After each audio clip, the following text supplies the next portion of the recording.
Seja bem-vindo a mais um podcast Fala Comandante, número 88. Você que está aí com o celular na mão, passando pelo YouTube, chegou no podcast Fala Comandante, assiste o programa de hoje e outros mais que a gente só traz liderança nata, pessoa que tem um legado e uma história que você vai gostar muito e vai compartilhar. Você vai lá se inscrever e acionar o sininho para você sempre ser notificado. E a todos vocês que estão aí no sofá, no domingão, tomando café da manhã conosco, todos vocês da TV Metrópole, um forte abraço, muito obrigado pela audiência. Eu sou o Wendson Borges, mais conhecido como Sargento Borges. Felicidade de estar aqui para mais um podcast Fala Comandante. Na produção nós temos Mariana Kelly. Sempre ela é lembrado, muito bem. Eu sou Edilson Teles, mais conhecido no mundo militar como Major Teles. E hoje nós temos um convidado mais do que especial. Porque ele, além de policial militar, além de um excelente profissional, ele também tem uma profissão bastante peculiar. Ele é DJ. DJ, ele vai já explicar como é que é esse negócio. É assim, DJ. Inclusive, desde antes dele ingressar na Polícia Militar, ele já era DJ, Então, até os dias de hoje. Então é uma profissão antiga, né? Uma profissão bem antiga. É da época do LP, então. O nosso Vixe. ilustre oficial, segundo Tenente Pimentel. Comandante, Tenente Pimentel, seja bem-vindo ao nosso programa, ou podcast, porque na TV é chamado programa, então a gente utiliza na telona e na telinha. Fala, comandante, e eu gostaria que o senhor se apresentasse como gostaria de ser apresentado.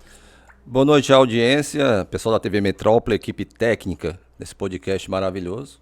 Parabéns aí pela grande estrutura, parabéns ao Borges, ao meu amigo Major Teles. Se ele me permitir, vou chamá-lo de Teles para ficar mais formal. Eu sou o Fernando Pimentel, né? Policial militar, oficial da PM, hoje aposentado. E também caminhei paralelamente com a música, sempre, né? Sempre caminhei com a música. E quando eu entrei na polícia, eu já trabalhava com a música. Hoje aposentado, eu trabalho com a música ainda e sigo como um segundo emprego. Sempre eu caminhei com duas profissões. Na polícia era meio difícil pelo tempo, né? Pela questão de você adequar, mas eu sempre dei um jeitinho e assim eu conduzi minha vida. Então eu sou Fernando Pimentel. Na polícia sempre conhecido como Pimentel, desde soldado até hoje, Tenente Pimentel, segundo tenente que é o APM, mas no mundo DJ Fernando. Fernando Pimentel também, porque Fernando foi nos anos 90, porque tinha muito poucos DJs, e aí hoje virou um modismo, então precisou atrelar mais um nome para poder dar um diferencial, Fernando Pimentel. Muito bem. Meu comandante, a gente sempre busca saber da origem do entrevistado, de onde ele é, qual é a cidade, se for da capital, qual é o bairro, como foi a infância, os pais, a mãe, o pai, os irmãos, começou a trabalhar com quantos anos. Retrate um pouco aí, remonte a sua história da infância, adolescência. Importante, Borges, eu sou nascido em 25 de outubro de 72, natural de Fortaleza, filho de Maria Clemilda Pimentel e Pedro Ayrton Antonino. Então minha mãe, ela teve quatro filhos, na verdade, com meu pai. Minha mãe teve um relacionamento meio conturbado, então ela foi para São Paulo com 4 filhos, né?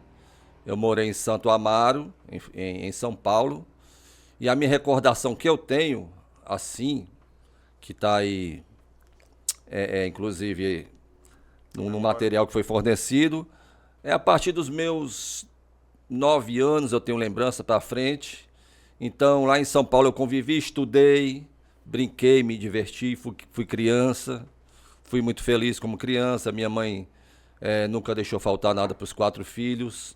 Eu não me vejo num momento assim de difícil na vida, né? Minha mãe trabalhou muito, ela trabalhava na Bolsa de Valores de São Paulo e ela viajava para Fortaleza com muita frequência para comprar rendas, que em São Paulo era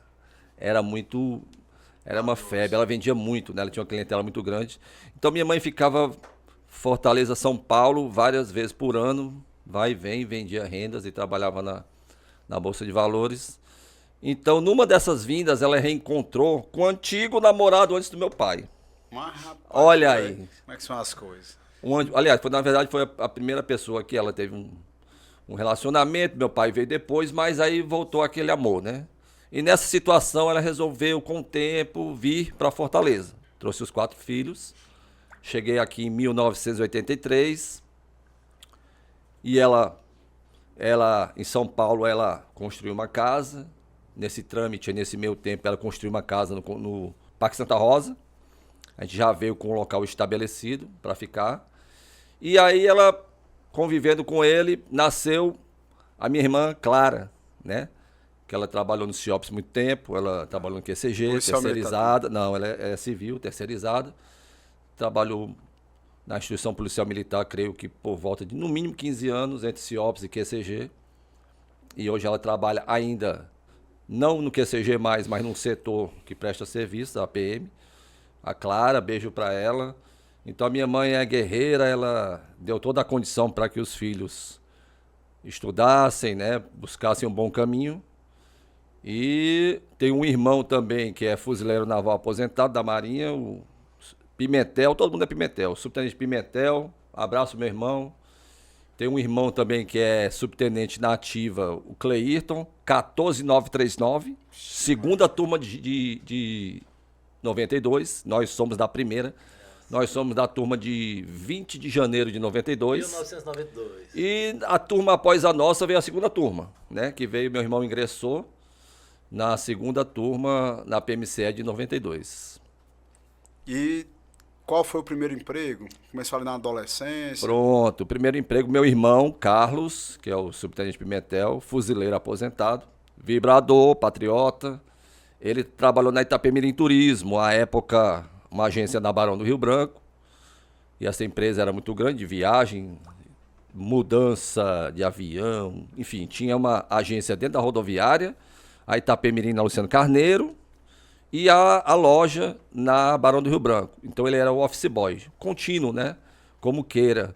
Então, naquela fase ele ingressou como fuzileiro, acho que aos 16 anos, entrou na Marinha. E aí ele preparou o terreno para mim. Então eu com 15 anos comecei a trabalhar de carteira assinada. Com 15 anos tenho minha carteira de trabalho lá assinada na Itapemirim Turismo, muito novo. Passei a custear meus estudos, né? Passei a ajudar minha mãe. E passei pouco tempo, na verdade, porque de 15 para 16 anos eu passei no concurso do BNB. Lembra daquele tempo dos estagiários? O estagiário bolsista de nível médio, bolsista de nível superior. Então, quando vocês faziam o segundo grau, você fazia concurso seletivo para banco. Você ia trabalhar ou no nível médio, ou se você estivesse cursando uma faculdade, nível superior.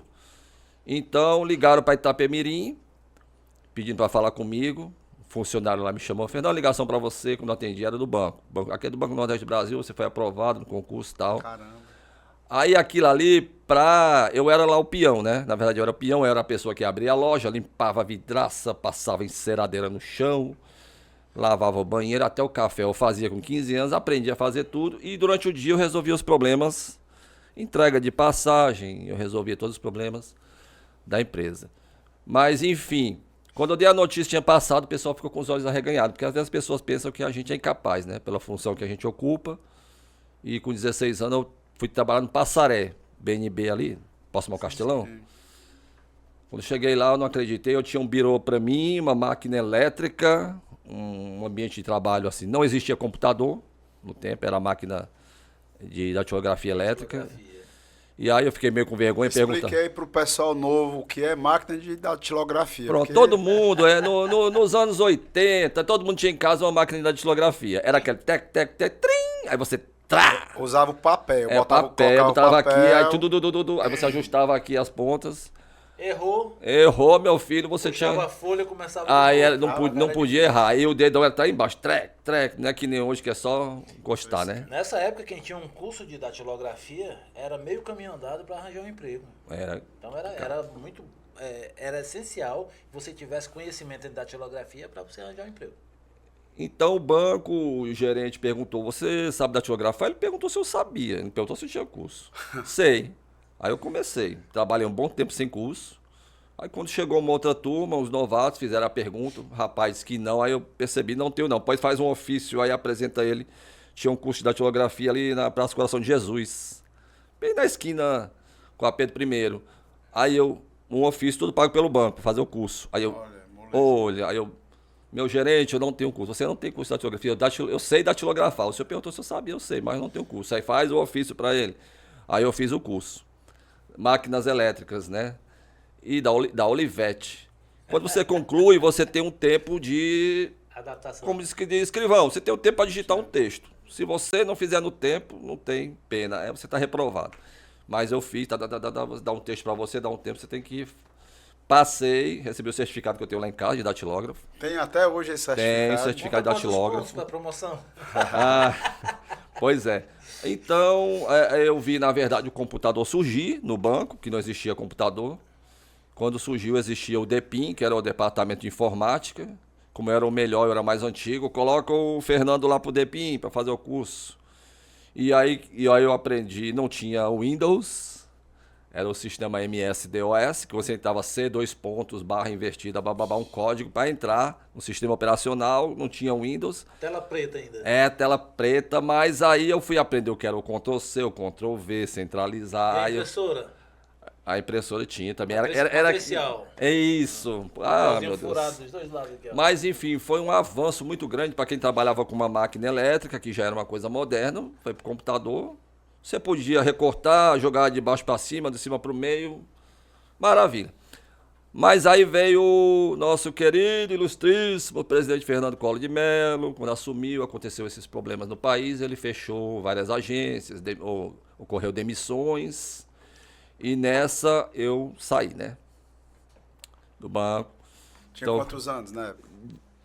Era até os... Eu estava com 17 anos e pouco, antes de completar 18. Então eu já me alistei na base aérea, eu gostava muito. Como eu voltando, eu custeava meus estudos, adorava estudar, pagava o Mauel, lembra, meu amigo Teles? Mauel, vestibular... Lembro, sim. O Mauel era o curso para concursos militares. Se você quisesse passar na SPSEX, EPICAR, AMAN, era Mauel. Qual era aquele que era próximo ao bar avião ali? Tinha o Elite Vestibulares, que era...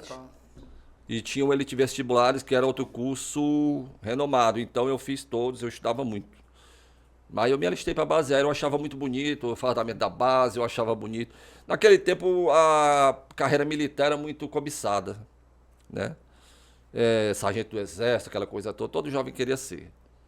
E aí eu me alistei para a base aérea, passei entre os primeiros em teste intelectual, físico, mas na hora do pega para capar, bota em forma, os altão, daqui para cá, então todo mundo, o resto está dispensado. Na minha altura, com 1,69, eu era baixo. Recebi a reservista e, como eu disse, sempre ajudei a minha mãe me dava uma pressão. Eu estudava muito para querer uma... Mas a mamãe sempre... E aí eu estudando, aí veio o concurso da polícia, fiquei sabendo, nunca tive um familiar policial, nem amigo, eu não sabia o que era a vida policial militar, salário, mas eu vi como um emprego. Então aquela pressão da minha mãe de trabalhar, porque eu ajudava. E aí eu me inscrevi no concurso da polícia, que foi no Castelão, né? Aquele tempo, nosso. E aí passei, entramos, né? Teve aquele processo. Em 20 de janeiro de 92, nós demos início ao curso de formação de soldado de fileiras, onde eu entrei no 4º pelotão. Lá, meu comandante Teles aqui lembra, a gente preencheu uma ficha, dando a oportunidade de você escolher se você queria ir pro choque, pro trânsito, pro EPMON, né? E eu não sabia nada, eu perguntei para qual é o mais tranquilo, que eu sou esse cara, né? Good vibe. Aí, qual é o mais tranquilo? Rapaz, bom é o trânsito, que é... Aí eu nem sabia de nada de polícia, me preenchi pilotão de trânsito. Aí formou-se os pilotões, eu fui pro 4º pilotão. Nosso coronel Gomes Filhos. A formação dele já foi para o trânsito. Durante o recrutamento já era um pelotão de trânsito. Então, Como o meu foi o inverso. O meu, devido à altura, né? Me escolheram para batalhão de choque. Eu era um das crianças do pelotão, que o restante era maior do que eu, né? Mas eu fiquei lá do meio para trás, em questão de altura, mas eu formei entre os 50 mais altos do curso.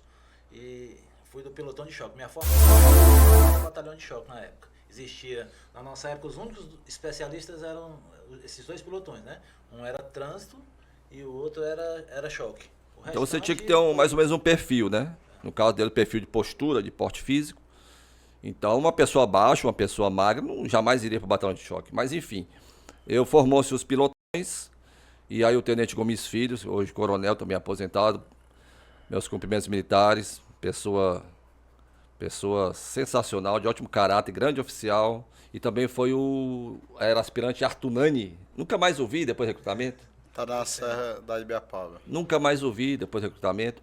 Aí nos formamos, né? E o período foi menos de 6 meses, um pouco. Aí fomos classificados, eu fui pro BPTran. Chegando lá, aí aquela sensação que você sabe que é recruta, aí tá aquele pilotão, todo mundo branquinho, bem limpinho. Naquele tempo o gorro era um chapéu, parecia o Playmobil. Você conhece o Playmobil, aquele bonequinho? Bem quadradinho. Que era quadradinho assim, e aquela abazinha. Pois é, tinha um fiel branco, o turno era o cadastro branco. Tudo branquinho, tudo novinho, tudo arrumadinho. E botou em forma, a gente entrou no BPTran, aquele pelotão assim, recruta dos recrutas mesmo, 14 mil. BPTran. Extinto BPTran. Antes foi o Batran, né? Os mais antigos. Mas aí eu amei demais aquilo que eu fazia. Eu tive a formação no trânsito, eu fui formado no trânsito, eu trabalhei no trânsito, eu passei a amar demais aquilo. E no transcorrer do tempo, você sabe que foi extinto, né? Houve a extinção no governo do nosso governador Tasso Gereissati, anunciou a extinção do BPTran. Me lembro como hoje, eu pegando um jornal aqui que o jornaleiro entregava, quando eu olho a primeira capa, governo anuncia extinção do BPTran. Eu achava inimaginável, mas em um mês acabou, foi rápido. Eu passei pelo BPTran, eu saí de lá em 97, no período pós-greve. Uma semana depois eu estava em Jaguaribe. Os grevistas passaram em frente, adentraram, bora, e lá aquele negócio todo, aquela pressão. O Major Teles estava no meio. Não, Eu não gosto dessas coisas. Na verdade, eu fui por tabela. Eu falei alguma coisa, eu fiquei aquartelado, eu falei alguma coisa, realmente falei, e eu interferi na prisão de um soldado dentro do quartel, porque eu não concordo com a violência, né? O que aconteceu? Ainda mais contra um praça. Um determinado oficial vinha conduzindo, eu lembro ainda, na época, soldado Feitosa, era um dos líderes da greve. E na hora de descer da viatura, ele torceu o braço Era dele acusado de ser um dos líderes. Igual eu fui acusado de ser um dos líderes do movimento 11 e 12. Me ajude, chefe. Acusado. Então, mas quando desceu com ele torceu o braço dele, colocou para trás, como a gente faz com qualquer meliante na rua, né? E eu não concordei, o comandante não tem necessidade disso não, eu tava na guarda, né? Eu era terceiro sargento já, 97, tinha 5 anos de polícia, 3 de sargento, tinha, né? Eu disse, comandante, eu não concordo. Não tem necessidade disso, ele não está reagindo, nada, solte o braço dele. Aí ele olhou para mim e disse assim, Teles, não se queime não, saia de perto. Eu digo, se o motivo para me queimar foi esse, eu tô queimado, solte ele. Tirei da mão do tenente, né? Eu sempre tive essa personalidade forte. Que eu... Aí um determinado... E por conta disso aí, né? Eu inclusive ajudei a conduzir o soldado até o xadrez, ele estava chorando, aí eu fui lá dentro, conversei com ele, acalmei o Feitosa, ele entrou na grade, foi eu que fechei o cadeado, mas eu fiquei lá conversando com ele, né? Acalmando ele. E vieram outros oficiais lá e mandaram eu sair, e eu demorei a sair realmente, que eu estava conversando com o policial, eu já estava queimado, então eu fiquei lá e fiz minha parte, né? Quando saiu de lá, eu fui levado direto para o comando, e lá no comando, quando eu fui indagado pelo comandante na época, né? Eu disse, comandante, assim como eu não concordo com a violência contra o comandante-geral, que tinha levado um tiro, né, na greve, eu não concordo com a violência contra o soldado, só isso. Ele, então, Teles, morreu o assunto aqui, você é um bom policial, estava para alojamento. Eu fui, me calei e fiquei ciente que não ia acontecer nada comigo, né? Aí 3 dias depois da greve eu fui transferido para Jaguaribe. Aconteceu nada, você foi conhecer o Ceará. Aí um determinado oficial, bora embarcar no Agrale, aí pegou o policial, Agrale, aí pegou a Agrale. A Agrale era uma viatura. Era uma viatura. É a marca de um carro antigo, fabricado, salvo engano, aqui no Ceará, não? Ele, no caso, ele trabalhava no espinhaço de peixe. O espinhaço de peixe. Que era a viatura do choque. Era aquele que você tava um de frente pro outro, assim, um corredor, um banco assim, aberto atrás. Chega no Agrale, que vai descendo na Barão de Estudos pra descer pro local, aí começou o papocar de bala, o motorista, aí o pessoal... Hotel, sei o que. Do jeito que foi, voltou, vamos pro quartel. Só se via os tiros, mas aí quando a gente chega no BPTran, soube-se, né, do fato ocorrido. Mas eu não quero me estender muito, porque senão a gente... Aí eu dou continuidade daí pra frente. Fica à vontade. Pois bem, aí... A história é sua, meu comandante. BPTran, aí acabou o BPTran extinção. Aí eu agradeço a ele, né? Eu nunca fui homem de ter peixe, nunca tive benefício, privilégio, regalia. Onde me botava para trabalhar, eu Trabalhei. Os piores serviços possíveis. Sempre fui. Missão dada é missão cumprida. E diria que o meu pior serviço de polícia, aquele serviço foi ali no QCG, tem aquele rotatória. Aquela rotatória que vinha a BR lá de cima, ainda na rotatória naquele tempo. Serviço também, aquele tempo era nós controlávamos ali, é federal ali. Mas botava o BPTran, era o sol escaldante, você não podia sair nem. Não tinha como sair pra nada, e você tinha que parar um trânsito em alta velocidade que vinha descendo do viaduto, da BR, e ficava um em cada ponta, e era o sol queimando. Então ali era o pior de todo o serviço. Calado na BR-116 com a Guanabi. Ixi. 14, 239 Pimentel. Aí eu me lasquei de novo. Eu de novo. Solzinho frio. Teve um policial que foi parar uma carreta, um caminhão pesado, parou não, tacou por cima dele, foi atropelado, enfim. Mas era um serviço horrível. Sendo extinto o BPT em 98, consegui ir para a CPRV. E agradeço aí, pessoa que foi muito generosa, me ajudou. Nunca tive peixe, mas o Major de Jair à época. Peixe? Coronel de Jair. Não, eu não tinha aquela aproximação. Eu não tinha, mas eu fui. Eu tinha assim um ligeiro conhecimento. Fui lá, ele me transferiu para a CPRV. Aí de lá eu permaneci até 2001. E aí eu passei ali pelo Pacajus uns 6 meses, umas passagens rápidas. De lá, rapidinho, eu fui pro CPI, Comando de Policiamento Interior, que é lá em cima, aqui no batalhão. O que é lá hoje em dia? Eu não sei mais o que funciona. Mas abraço aí pra tenente. É Cátia, que é tenente, eu acho que é tenente hoje. O Jefferson, que à época eu era soldado, a Cátia era soldado, o Jefferson. E todo mundo que trabalhava lá. O Flávio era sargento, hoje não sei se está aposentado, passou a ser oficial. Trabalhei com o Coronel Roberto Cleito lá no comando, o Coronel Lucas. Muitos oficiais passaram por lá. Permaneci até 2006, eu era operador de rádio e digitador de ocorrências. Tem uma foto aí que eu anexei aí na sala de comunicação. É o quente do CPI, é a sala de comunicação, é fervendo. Porque tudo que vem do interior centraliza lá e a imprensa de todo o Ceará cobra da gente, porque a gente mandava pelo fax. Alô, Pimentel, tudo bem? É fulano da TV Diário. Você pode me dar o sinal de fax? Passar o relatório de ocorrência? Explica aí pro pessoal o que é o fax, que também o pessoal fax, não sabe. O mimeógrafo, aí tá difícil. Fax é um telefone, né, que você insere um documento, você atende, normal a ligação, mas ele transmite um documento que quando a pessoa dá sinal de fax, aqui a pessoa dá ao mesmo tempo lá, esse documento que eu passo aqui, como se fosse uma máquina de xerox, um scanner, chega lá na pessoa o documento. Em papel também, né? Papel. Aí sai por lá. Então eu passava folha por folha. Aí, era os WhatsApp de hoje. Hoje é uma maravilha, tudo digitalizado, a Acrobat Reader, não sei o quê. Essa geração ela é privilegiada porque ela viveu essa transição, né? Viveu esses dois mundos, né? Então, acompanhando o podcast de vocês, policiais falando que foi a polícia, se mudou. Meu amigo, se mudou. O que foi a polícia, o que é a polícia hoje? A sociedade, né? Mudou de maneira geral. A polícia acompanhou a evolução. Acompanhou o avanço da tecnologia. Inclusive, a questão das promoções. Passou quantos anos de soldado para ser promovido ao posto de cabo? Fui promovido. A graduação de cabo, melhor dizendo, né? Continuando, em 2006, voltei para CPRV. Cheguei lá, já fui fazendo o curso do CHC, né? Gestão do nosso governador Lúcio Alcântara, né? Isso. 15 anos de polícia. Em 2006, eu entrei em 92 na polícia. Em 2006, fui promovido a cabo. Só que eu acompanhei gente que estava com o quê? 20 anos, 21 anos como soldado. Então passou 15 anos como soldado. Como soldado. Então foi pouco tempo, né? Em comparação aos antigos que passavam 20. Que é isso, boy? Então, foi promovido a cabo. Minha maior felicidade, acredita? Não é ser oficial hoje, é ter sido cabo, porque a alegria foi grande. A maior autoridade que tem na polícia é cabo. Cara, soldado, quando sai cabo, a alegria do cabo hoje é uma alegria muito grande. É da parte soldado. Você, com 9 anos de polícia militar, é promovido a cabo, e aí quando ele olha pro contra-cheque, rapaz, tá aí, agora não dá pra... R$50 é maravilha. Não dá pra comprar um botijão de gás. Na época? de soldado para cabo. Eu não tive esse privilégio de ser cabo, porque eu passei no concurso para sargento, né?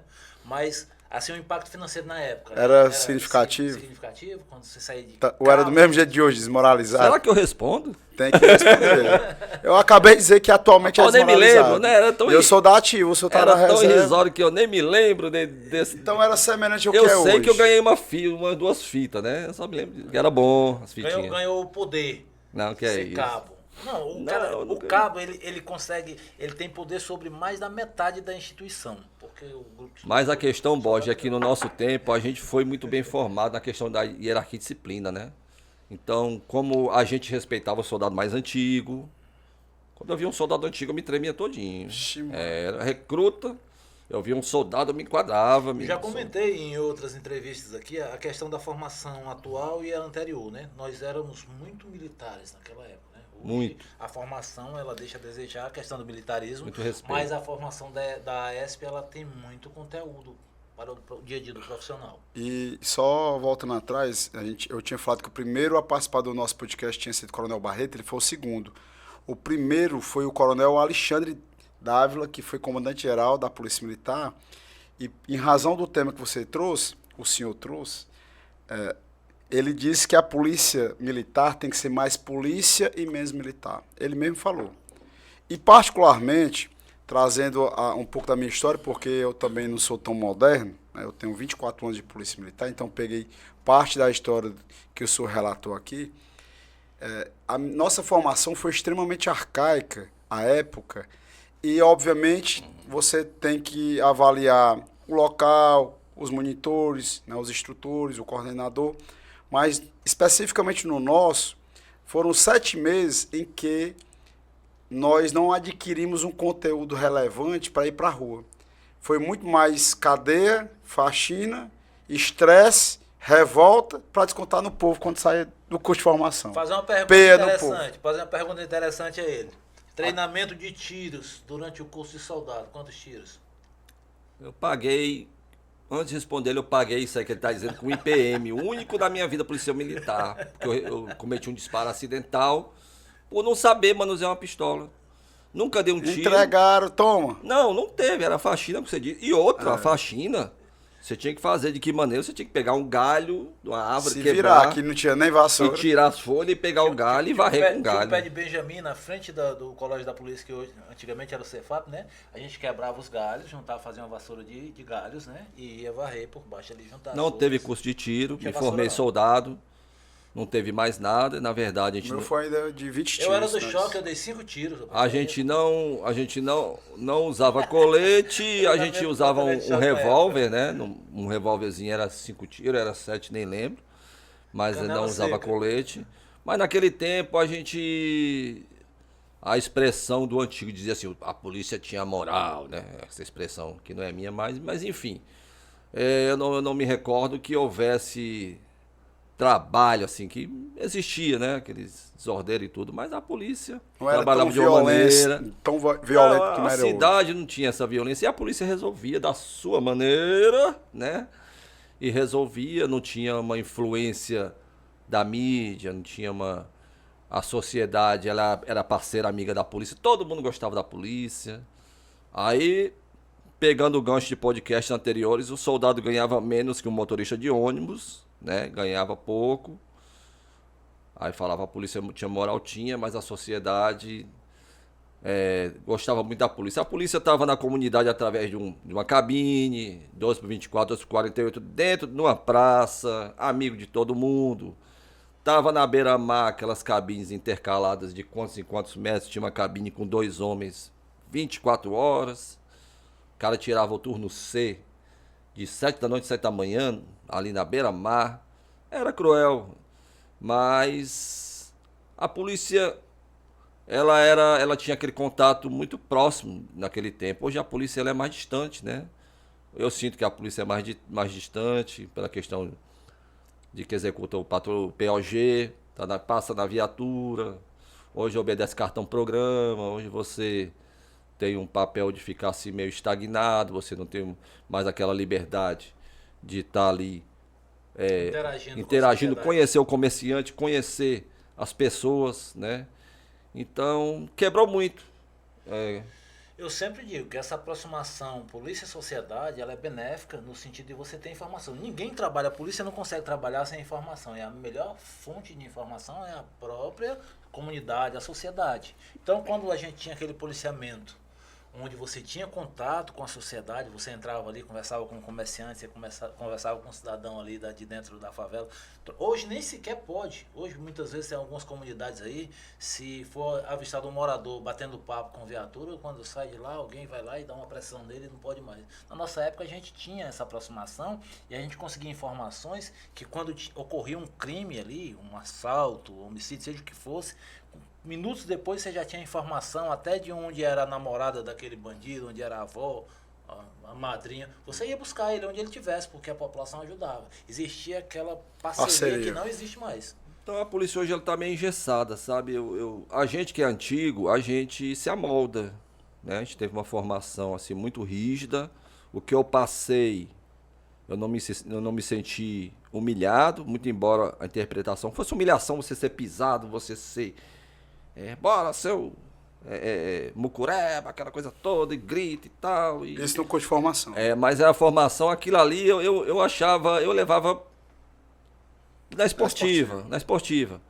Mas eu achei que foi importante para que, quando eu saísse lá na ponta, eu saísse um cara disciplinado, um cara preparado. Hoje o pessoal é meio mimizento, se o comandante chamar a atenção, o soldado faz beicinho, mas, enfim, eu acho que foi bom, né? Essa questão da formação, de você dar aquele choque, do cara sentir que enquanto houver o militarismo, há uma hierarquia, há alguém que está à frente, há alguém que vai responder, né? Existe o subordinado, então o comando, ele tem sempre a responsabilidade, seja o comando da viatura, 3 soldados, tem um mais antigo, aí os colegas dizem, eu sou soldado também. O colega tem que entender que o colega lá é soldado, mas ele é o comandante da viatura. Então não é porque você é cabo, porque você é sargento, você está no viatura, é subtenente, é oficial, não. É o comandante da viatura. Então os colegas têm que respeitar o colega, é o comandante, a responsabilidade é dele sobre o serviço, tudo que acontecer, a responsabilidade é do comandante. Então, com o passar dos tempos, a minha maior dificuldade com os tempos atuais, até eu me aposentar, foi trabalhar com as pessoas. Não foi o crime, não foi as intempéries, né, do serviço, foi a gente conviver dentro de uma viatura com 3, 4 pessoas, as cabeças, sabe? Aí você, muitas vezes, tem... São mundos diferentes, né? Porque visões de mundo diferentes. Muitas vezes você tem que dar uma pressão, aí você é taxado como um cara ruim. A própria formação de hoje, ela faz eles terem uma visão de mundo diferente da nossa, da forma que nós somos formados. A gente tem tendência a acreditar no que nós aprendemos ainda naquela época, né? E hoje, como a formação é diferente, eles aprenderam diferente, com oficiais que também tiveram uma formação diferente, é natural que eles tenham uma visão de mundo totalmente diferente da nossa. Porque o serviço policial militar na viatura é uma sincronia. Só que eu, quando soldado, como patrulheiro, eu nunca abri a boca dentro de uma viatura para questionar um comandante, uma ordem. Eu sempre soube meu papel, né? Eu sempre tive a minha posição, a minha postura. Mas hoje, quando você trabalha, muitas vezes com muitos policiais novos, você desce, o cidadão já vai na frente, sua frente, já começa, um vai para lá, o motorista sai da viatura. Quando você olha, você fica desorientado numa ocorrência, você tem que chamar atenção. Chamei a atenção eu como primeiro sargento, de um primeiro sargento dirigindo, um terceiro sargento patrulheiro, porque o primeiro sargento que era motorista saiu na minha frente, entrou na casa, eu fui colher os dados, o rapaz já tinha subido, o motorista, que era o motorista, o patrulheiro não vi. E aí depois eu tive que contornar, entender o que aconteceu, chamar as partes, analisar, resolver, pegar os dados, passar para a CIOPS, para depois acabou, dar o velho pincel. Aí o colega disse, eu sou primeiro sargento igual a você. É triste, né? O colega é primeiro sargento. Meu amigo, você é primeiro sargento, mas eu sou comandante. Quando você for comandante, você sentar aqui, aí você resolve da sua maneira. Mas que seja a última vez. Eu tive a oportunidade de muito cedo me tornar um graduado, né? Eu tinha 2 anos de polícia, passei no concurso para sargento, então eu era aluno do curso de sargento com pouco mais de 2 anos de polícia, né? E com 3 anos eu já era terceiro sargento. E uma das coisas que eu aprendi é você conversar com a sua equipe de trabalho antes do início. Entendeu? Você orientar. Né? Você... Nem precisa que eu era conhecido. Pois é. Tá com Pimentel, vixe. Então, se você sabe o perfil do comandante, todo mundo sabe como você é, mesmo assim as pessoas ainda... Mas conheci porque é acochador, era? Não, é porque eu sou um cara respeitador, cadeira hierárquica, quem tá acima de mim, e eu não invado A competência de ninguém. a competência de ninguém. No entanto, todo mundo invadia a minha competência, o que me sentia prejudicado no serviço. Muitas vezes o serviço deu nó pesado, porque o recruta foi na frente e fez coisa lá que deu confusão grande, aí lá vai eu para contornar aquilo. Poderia ter dado baixa em um dos policiais, ter tido morte, porque as pessoas tomam a frente e acontece muitos casos de colega que vai passar à frente do comandante, atira, ou toma uma decisão por conta própria por um impulso, não sei se da formação, e aí eu volto no tempo, como foi a nossa formação, né? Que a gente fica com aquilo na cabeça, né? Que você tem o seu local ali, você lhe cabe ali, você tem uma função, então você não vai extrapolar. Eu tive muitos problemas, mas chegou o tempo que eu passei a trabalhar interno, falei pro comandante Teles aqui, fui digitador, fui escalante, até armeiro fui, comandante de guarda, trabalhei muito interno. Na CPRV eu era operador de rádio, fui muito tempo operador de rádio.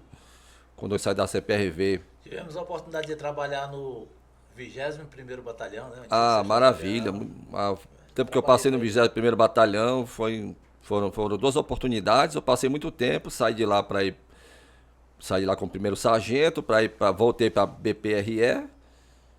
Dormi primeiro sargento lá em Canidé, acordei subtenente no posto da Caiçara, acordei subtenente, então chegou o momento lá de eu sair, fui pro BPTU, veio a pandemia, no BPTU eu trabalhava fiz o curso de línguas pelo IMPA, né, foram 3 anos, cheguei lá, o coronel me recebeu muito bem. Fala inglês? Falo razoavelmente, né, bem, até hoje eu ainda estudo, consigo entender, transmitir. Minha mente se abriu muito, né? Eu parei no verbo to be.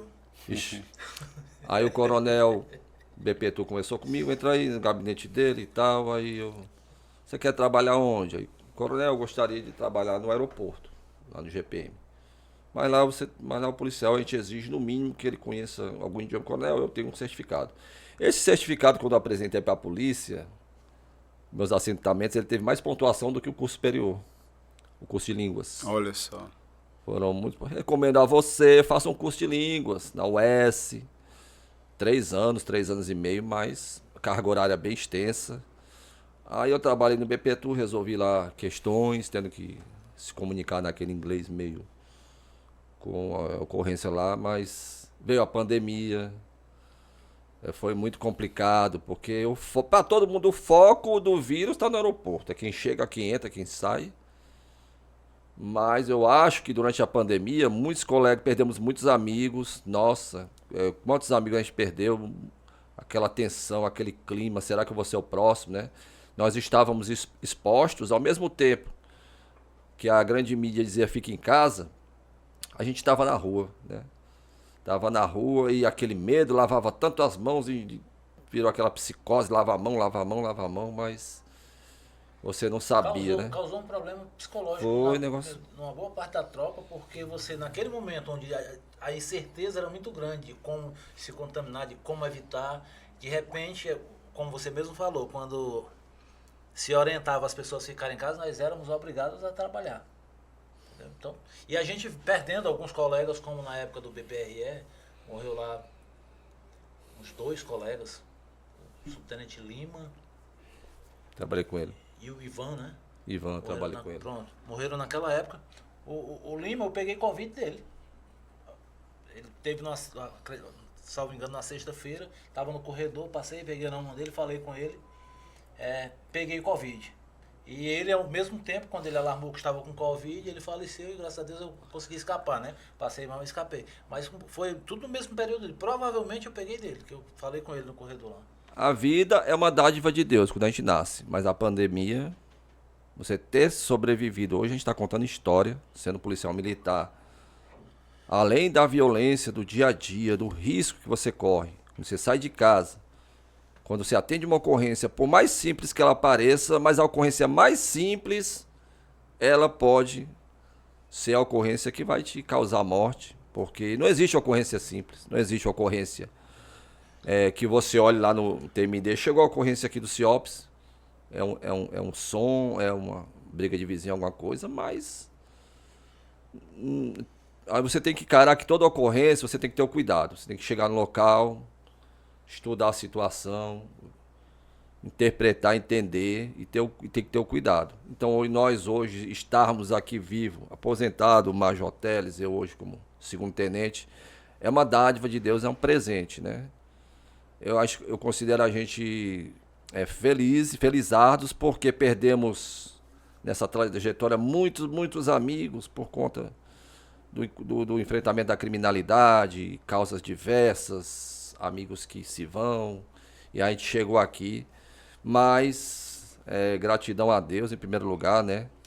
E espero que nossos colegas tenham a mesma felicidade, todos, né? Possam almejar suas promoções, sua futura aposentadoria. Tenente, além de policial militar, o senhor mencionou que é DJ. De onde é que Pronto. veio essa outra profissão antes da polícia, durante a polícia? Conte um fato relacionado a essa atividade laboral que o senhor também exerce. Engraçado que sendo DJ e paralelamente um pouco produtor, porque produzir funk não é difícil. Eu tenho uma bateria eletrônica, você já vê os DJ batendo aquelas teclas, fazendo... Aquela se chama MPC, que é Music Production Center, Central de Produção Musical, que ela tem memória interna, HD interno, você coloca todo o conteúdo, você organiza e você faz a música ao vivo. Então, no tempo que eu era do Companhia de Eventos, a CIP, a gente tirava estádio, eventos no interior e na capital, era a CIP. Hoje é do Batalhão de Choque, não é isso? Faz parte do Batalhão de Choque. Então, naquele tempo, quando eu fui transferido em 2009 da CPRV, eu fui para a CIP. Chegando lá, eu fui muito bem recebido pelo subtenente Pires.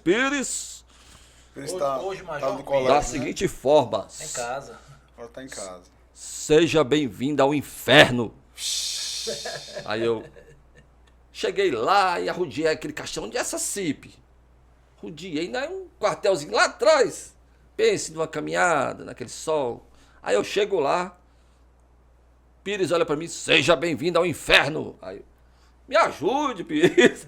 Ele foi aluno CFS em 92. Alô, comandante Pires, gente boa demais. Meu amigo.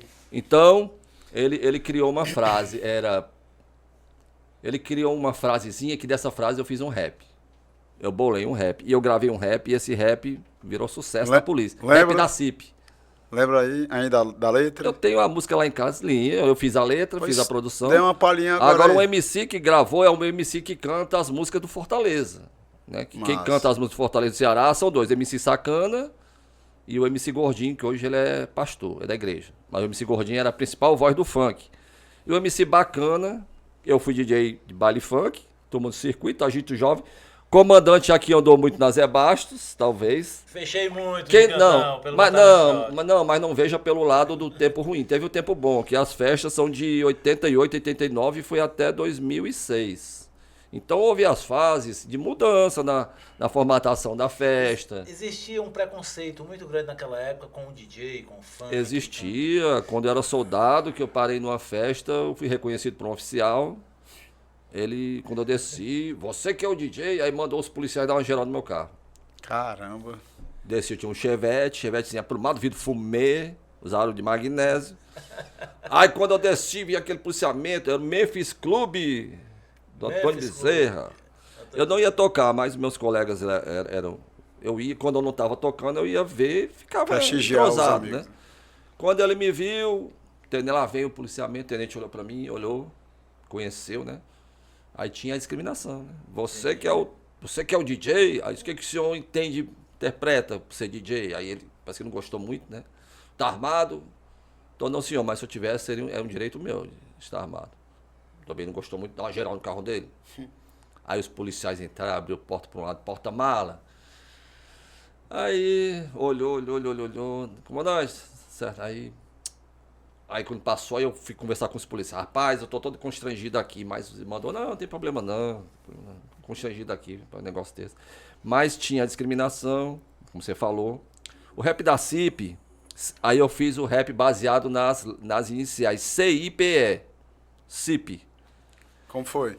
E eu tive que ter uma inspiração em alguma coisa. Eu me inspirei num rap do Rio de Janeiro, que era o rap da Cidade Alta.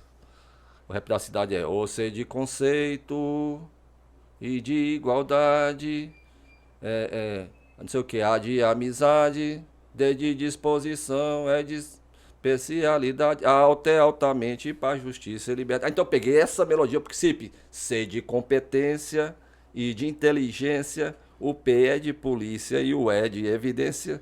CIP é a nossa sigla, companhia de eventos, uma tropa de elite, para as outras só lamento. Ainda tinha esse finalzinho. Tinha. Aí esse era o refrão. Aí, chega de violência, quero ver a paz reinar, DJ Fernando que sou eu, solta o som para a polícia militar. Aí fala no Major George, aspirante Montoril, o subtenente Pires, que é o melhor do Brasil. Eu botava aquela vinheta Brasil da seleção, né? Aí tem o Capitão Andrade, que nesse rap formou, junto com o DJ Fernando, pode crer que abalou. Aí, capitão, por que é que eu entrei lá no fim? Eu sou o subcomandante, eu tenho que fazer a rima. Ele queria o major, depois vinha descendo. Mas pra você que viveu essa evolução da música eletrônica, assim, você acompanhou todas as etapas? Tudo, até hoje, tudo. A house music, enfim, vou chegar aí. Aí onde é que o Pires entrou nesse assunto? Por que que surgiu o rap da CIP? Porque guarda da CIP, essa frase é dele, da música. Guarda da CIP, qual é a tua missão? Patrulhar a via expressa e descansar no Castelão. Aí ele chegou, eu a pé lá na pedra, na praça da cidade funcionária, ele encostou na viatura pra fiscalizar. Pimentel, senta aí. Aí pegou a cadeira, a gente não podia sentar, senta aí. Aí sentou com a prancheta aqui. Olha, eu fiz aqui, quem sabe que era dia, eu fiz aqui uma letra, grava esse rap aí. Quando eu peguei a prancheta, eu só vi essa parte que me interessou. Guarda da CIP, qual é a tua missão? Patrulhar de via. Aí ele fez, olha, comandante, aqui não tá rimando nada com nada. Tá rimando nada. Tá, até aí. Que? Tá dizendo que. Não, tô dizendo que o senhor não sabe. O senhor é caneta seca, não. Tô dizendo que o senhor. Tô dizendo que o senhor acertou. Mas eu vou ver o que eu faço. Aí, de um dia pro outro, eu sentei no computador, no outro dia. Aí veio assim. A inspiração. Primeiro eu me inspirei em que rap, qual a melodia. Aí eu pensei no rap do Rio de Janeiro. E eu passo. Aí foi vindo, uma atrás da outra. Fiz a letra. Li assim, cara, tá legal, as estrofezinhas, o refrão, guarda da CIP, qual é a tua missão. Depois eu vou ver se eu te mando esse rap que eu tenho lá em casa. Pra ele te passa. Nunca ouviu, né? Não. Pois bem, aí eu gravei. Aí eu, ei, tá, serviço aí. E aí Pimentel terminou. Ei, comandante, não é assim não, pensa que é fácil, é? Do dia pra noite. Eu mandei pro MC, eu tenho que pagar o cachê do homem não canta de graça não. Pai, depois a gente se acerta, paga aí. Aí eu passei, ele gravou no estúdio, mandou só a voz. Recebi a voz, abri no programa aqui chamado ACID, que é um programa de produção. E aí peguei o som da sirene. O som da sirene da viatura, eu fiz uma ritmação de sirene assim que fez um ritmo. Com o som da sirene. Aí com a batida, aí começou a ser de competência e foi. Aí eu fui. Você vai ouvir, vai achar muito interessante. Aí resultado. Gravei, naquele tempo era o celular, o Bluetooth. Aí fui pro serviço, no outro dia, tá dispensado o serviço hoje, termina esse negócio aí. Terminei de noite, comecei de manhã, terminei de noite.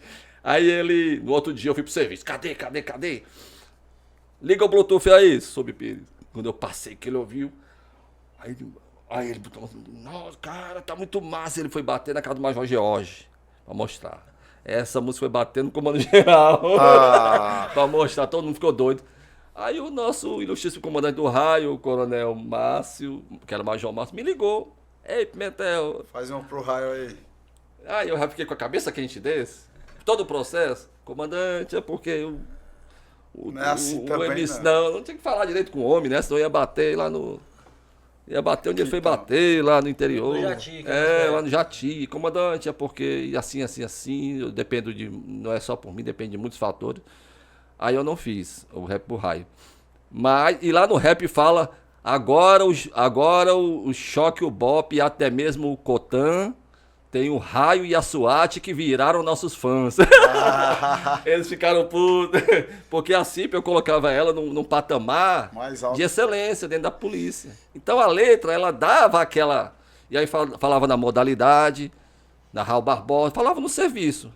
Legal. Mas Falava em todo o serviço da CIP, no rap, em todos os postos, na Raul Barbosa, nos eventos interior. E falava e vinha o refrão, vinha o refrãozinho, aí vinha outra parte. mas eu estou sabendo que você trabalhou com o Baleia. O meu amigo Baleia, um abraço, meu amigo Alô, Baleia. Guilherme San. Quem não sabe, o Rasga Baleia é Guilherme San. Foi o primeiro programa, comecei a trabalhar, acho que foi em 91, né? Na Jangadeiro, mas antes houveram outros. Começou com o Robson Nolasco, que era um negrão, hoje ele mora em Portugal. E aí, o que eram embalos da volta? Lá na volta da Jurema, no Náutico, tinha a volta da Jurema. Sim, Então, lá existia um carro de som, aqueles carros de som veraneio, que tinha aquele som muito grande em cima, sim. parava lá e transmitia o programa e o pessoal fazia uma festa na Jurema dançando. Era um point, era sábado à noite. Aí ficou Os Embalos da Volta, né? Que é o programa que tocava esses funk antigo e tal, bem antigo mesmo. E aí, nessa trajetória de entra um, sai outro, aí chegou a vez de eu entrar, e quem conduzia era o Robson Nolasco, e que depois quem passou a conduzir foi o Guilherme São, o Baleia, né? E eu entrei, trabalhei com Baleia como sonoplasta, ele lá no microfone e eu aqui colocando as músicas. Colocava as músicas a meu gosto, era no vinil, tinha que levar os discos. O que é vinil pro pessoal entender? Disco de vinil, a bolacha preta, né? A bolacha preta, aquele disco existia os 7 polegadas, quando eu morava em São Paulo. Tinha muito compacto, né? Disco compacto, 7 polegadas. Aí tem o de 12 polegadas, que é o grande, que todo mundo teve contato, né? Os discos de 12 polegadas, tinha a vitrola. Todo mundo daquela época, né? Você nunca pegou num vinil? Não, sim, eu Sim. falo porque tem a galera jovem que Aí, tá então, boiando total. todo mundo em casa tinha vinil, tinha a vitrola, tinha que ter disco. Ou você ouvia Tinha um fita som cassete. 3 em 1, né? Tinha a fita. Ou você ouvia fita cassete ou ouvia vinil, não tinha outra coisa. Ou então tem Depois- uns 3 em 1 que Depois era... que veio o CD. Então, hoje o vinil, por incrível que pareça, o vinil é dos anos 40. Antes veio aqueles vinil de cera, que era pesado, que era aqueles gramafone. Até no desenho dos Flintstones, a agulha era o bico do papagaio. Sei lá o que diabo é aqui. É o bico dele. Mas é aquelas máquinas antigas. Então, o vinil mesmo, ele é muito antigo. Mas houve uma Evolução. revolução no próprio vinil. E hoje, continua firme e forte hoje. E atualmente o Tenente Pimentel está em casa como veterano. Inclusive, se for associado à ASPRO, lhe convido para ser homenageado lá na nossa sede. Caso não tenha sido homenageado ainda, se não for associado, tá tudo errado, tem que se tornar associado. Eu sou associado. Você sempre já foi fui homenageado? agora, não, ainda não. Falando em homenagem, o rap da CIP, eu tava de férias. Aí surgiu aí um monte de medalhazinha lá. Teve uma ação lá que não sei o que aconteceu, que a CIP segurou a bronca. Sozinho lá num evento, lá um negócio meio pesado. Ficou só a CIP. Aí veio uma enxurrada de medalha pra CIP. Aí eu de férias, o Pires me ligou. Ei, Pimentel, tem uma medalha pra ti aí, que é mérito intelectual, pelo rap da CIP. Aí eu, beleza, comandante. Quando eu cheguei lá, cadê minha medalha? Medalha, Mutley, né? Cadê a medalha? Que medalha, rapaz? Eu falei ali com o Major George, comandante, a minha medalha, comandante. Rapaz, eu tive que dar pro menino do ADM, Caramba. o meu motorista, não podia faltar não sei quem, ADM, aí, cadê minha medalha? Então, eu recebi a medalha agora do Borges. Lá, Pronto. Vai ser uma honra entregar o certificado então, com a medalha pro senhor. vou te mandar o rap, Massa. muito, muito interessante. E atualmente continua na ativa. Continuo. Trabalhei em danceteria mesmo, danceteria com a House Music, tocando para um público 100% estrangeiro, canadense, tinha muito italiano, pessoa do mundo todo. E a linguagem tem que ser o que toca na Europa, né? O trance, a gente conseguia mesclar muito, como era um público muito misto, o italo dance com trance, com tech house, o próprio funk, que à época tinha que tocar um pouco, porque tinha muitas mulheres e tal, e tinha um pouquinho do funk. Mas eu toquei lá através de um critério de teste de seleção. Foi um teste de seleção. Eu estava saindo do CPI, da sala de rádio, depois de 24 horas exaustivo. Quando eu abro a porta para ir embora, o soldado senta no computador para assumir. Pimentel, olha aqui que negócio aqui, o que é? Olha aqui, ó, precisa-se de DJ. Aí eu, o que é? Aí eu cheguei no computador, precisa-se de DJ, Rua dos Potiguares, não sei o que, Praia de Iracema. Aí eu anotei, enviar currículo, papapá. Resumindo, eu fui lá, fiz um currículo, à noite, no mesmo dia me ligaram. Você pode vir fazer o teste?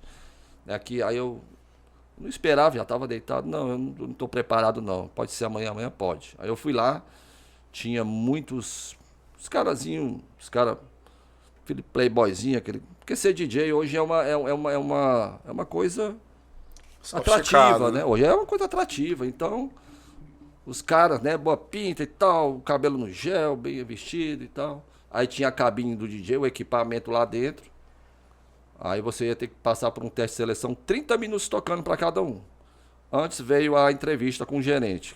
Foi um, foi outro, quando chegou a minha vez, ele perguntou, você trabalha? E eu, não, doido para tocar lá. A boate tinha 4, 5 ambientes, a parte do forró com uma banda, a parte... Top, né? Top, e a boate era lá em cima. Boate, você abria a porta aqui, aquela pista, aquela luz, a cabine do DJ, aquela coisa bem destacada. E eu, meu Deus, eu quero tocar aqui, né? Aí você tem disponibilidade para tocar todo dia? E eu tenho. Vai ser o Silvio Santos, sim ou não? Aquela cabine, e eu só mentindo. Aí, qual é o seu estilo? Aí, não, eu não tenho estilo não, eu tenho que trabalhar com as músicas de acordo com o público. O trabalho do DJ é fazer as pessoas felizes.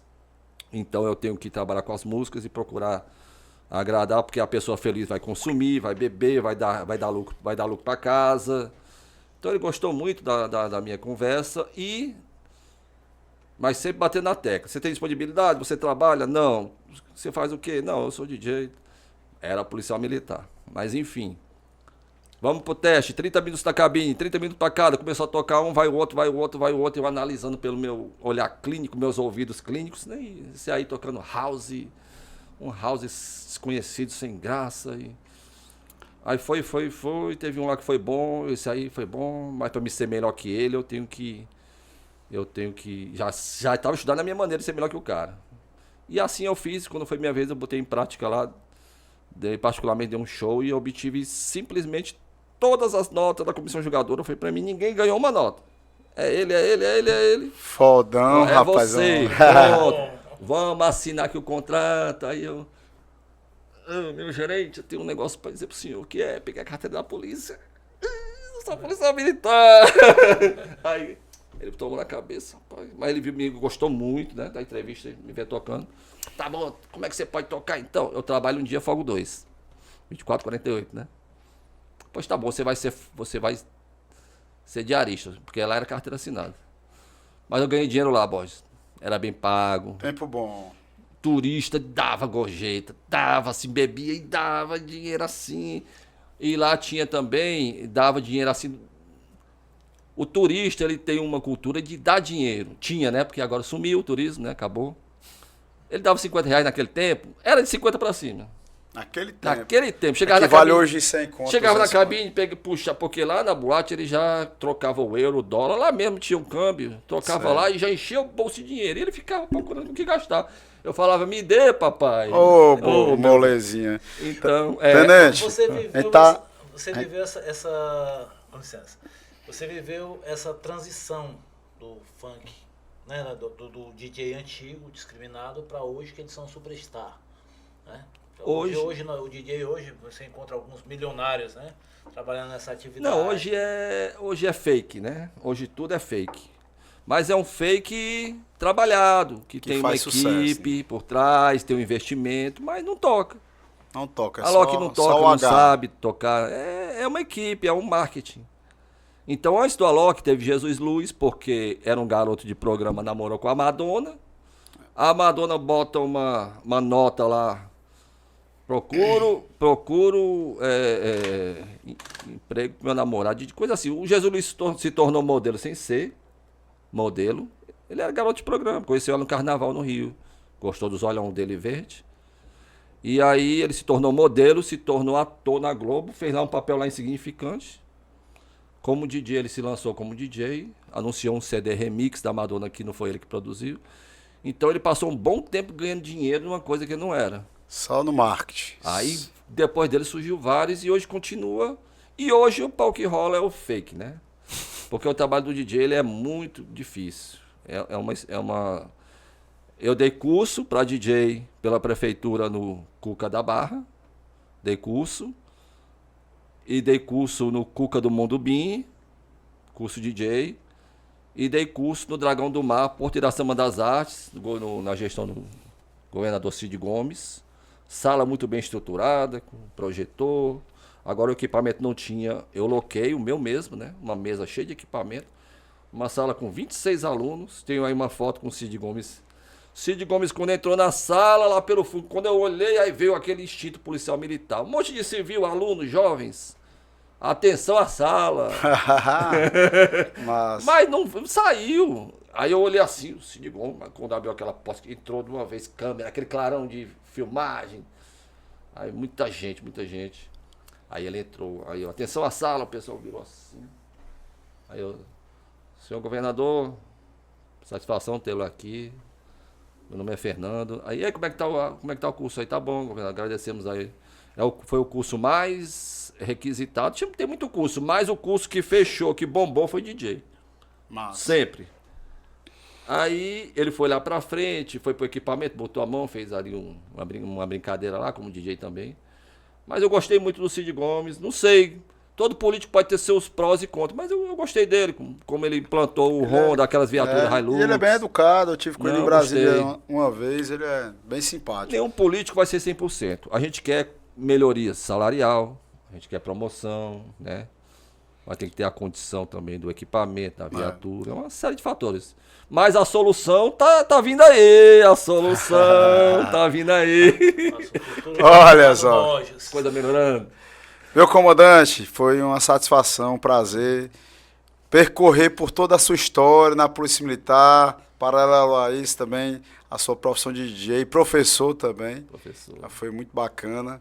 Ficamos aqui muito parados, só mais escutando, porque realmente é muita história. é muita história. É Com muita certeza à noite, amanhã, à tarde, iria Muita perdurar história. com muita história. Eu gostaria de pedir para o Major Teles para deixar o comando aí com relação a essa história do nosso tenente. Habilidades complexas, né? Ixi, olha, Porque- tá inspirado, viu? Porque ele, paralelo à atividade policial militar, que já é um serviço bastante complexo, né? Ele conseguir conciliar uma atividade Foi dessa difícil. totalmente diferente e peculiar. Foi Como difícil. eu falei no começo. Então, parabéns por essa entrevista, esse papo gostoso de Contraído. ouvir aqui, né? Nossa. Que o tempo passou rápido. Eu tenho certeza que vai ter muitas visualizações no YouTube, muitos telespectadores acompanhando essa entrevista aqui. Detalhe, Muito não obrigado pela não sua bebo, não visita. fumo. Que eu vi o Allende falando. Allende da minha turma, soldado Allende, hoje tenente Allende da Assembleia. Abraço. Allende falou que não cheira, que não sei o que, não tem vício. Te ofereceram, no meu caso, te ofereceram muito, nessa profissão de DJ, ofereceram muita coisa ilícita, né, ruim. Mas sempre, lá na danceteria eu tinha o bar disponível para beber o que quiser. As bebidas mais caras. Bota uma Coca-Cola, era à noite na Coca-Cola, no Guaraná, na cabine, tomando Coca-Cola, Guaraná. Mas o seu comando? Meu comando é comandante eclético. Atlético, O homem é da música ao tiro. é verdade. E o seu comando?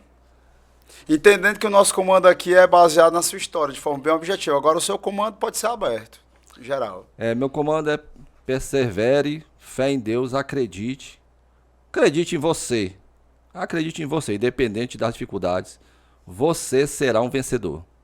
Sensacional. Meus dois comandantes, muito obrigado. Muito obrigado a vocês, comandantes, que nos assistem pela TV Metrópole e também no nosso YouTube podcast Fala Comandante. Quer deixar um recado final, Major? Alguma coisa? Alguém? Só mandar um Sempre abraço. tem um abraço. Só mandar um abraço para o meu amigo Reginaldo Penha. Grande Um abraço aí irmão. pra minha esposa, filho, Auricélia, Rian, 22 anos, e o Eric com 12. Tem alguma rede social do senhor? que o senhor Rede queria? social, Instagram, @DJ, né? DJ é DJ, Fernando Pimentel, tudo junto.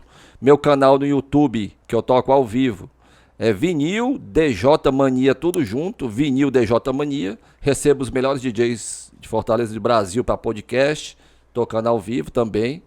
E a todos os DJs do Brasil, que eu tenho amizade com todo mundo. E gratidão, Borges. Acredito em você, temos que acreditar, temos que ter uma pessoa que a gente possa acreditar para um futuro melhor, esperança na PMCE. Vem aí Borges aí pra gente ter mais uma vez, renascer a esperança na tropa. Eita, é isso aí. Que responsabilidade, meus amigos. Gratidão a cada um de vocês que nos assistiram até agora. Agradecer especialmente a ASPRAS, a Associação das Praças Militares do Estado de Ceará, que por acaso eu tenho muito orgulho e honra de presidir a melhor associação para o policial militar e bombeiro militar do Brasil. E a todos vocês, minha continência e meu respeito. Até a próxima.